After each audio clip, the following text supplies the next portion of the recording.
Hi guys, আশা করি এখানে উপস্থিত সকলে ভালো আছেন। ক্রিস আর মার্ডি লাইভ আজ খুব ভালো অবস্থানে শেষ হয়েছে। ফাস্টার লুক আর নেলসন এন বেজ এর বক্তব্যে আমি আপ্লুত। হ্যাঁ, আমি কিন্তু আজ সোশ্যাল মিডিয়া মার্কেটিং সম্পর্কে একটু আলোচনা করি। প্রথমত আপনাকে সোশ্যাল মিডিয়া গ্রাহকদের সাথে সম্পর্ক গড়ে তুলতে হবে, যা বিক্রয় এবং ব্যবসায়িক প্রবৃদ্ধির দিকে পরিচালিত করতে পারে।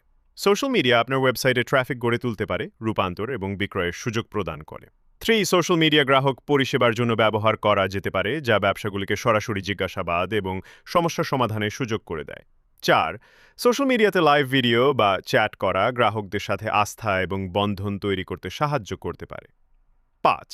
আপনার এই সাফল্যের জন্য একটি সুনির্দিষ্ট সোশ্যাল মিডিয়া মার্কেটিং কৌশল অপরিহার্য, যার মধ্যে ক্লিয়ার গোলস এবং টার্গেটেড অডিয়েন্স বা স্পষ্ট লক্ষ্য আর লক্ষ্য, দর্শক, গবেষণা এবং বিষয়বস্তু পরিকল্পনা অন্তর্ভুক্ত করতে হবে। 6. বিষয়বস্তুর মান, অনুসারীদের আকর্ষণ এবং ধরে রাখার জন্য উচ্চমানের সামগ্রী অত্যন্ত গুরুত্বপূর্ণ। 7. এটি শক্তিশালী অনলাইন উপস্থিতি বজায় রাখার জন্য নিয়মিত পোস্টিং এবং ব্যস্ততা অত্যন্ত গুরুত্বপূর্ণ। 8.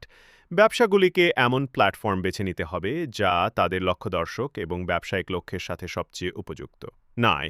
সোশ্যাল মিডিয়া একটি দ্রুত বিকশিত পটভূমি এবং ব্যবসাগুলিকে অবশ্যই অভিযোজিত হতে হবে এবং প্রয়োজন অনুসারে তাদের কৌশল সামঞ্জস্য করতে ইচ্ছুক হতে হবে। সামগ্রিকভাবে সোশ্যাল মিডিয়া মার্কেটিং ব্যবসাগুলির জন্য তাদের লক্ষ্য দর্শকদের কাছে পৌঁছাতে, সম্পর্ক তৈরি করতে এবং বিক্রয় বাড়াতে একটি শক্তিশালী হাতিয়ার। একটি দৃঢ় কৌশল থাকা, উচ্চমানের সামগ্রী তৈরি করা এবং ধারাবাহিক থাকার মাধ্যমে ব্যবসাগুলি তাদের লক্ষ্য অর্জনের জন্য সোশ্যাল মিডিয়াকে আপনি কাজে লাগিয়ে কৃতকার্য হন।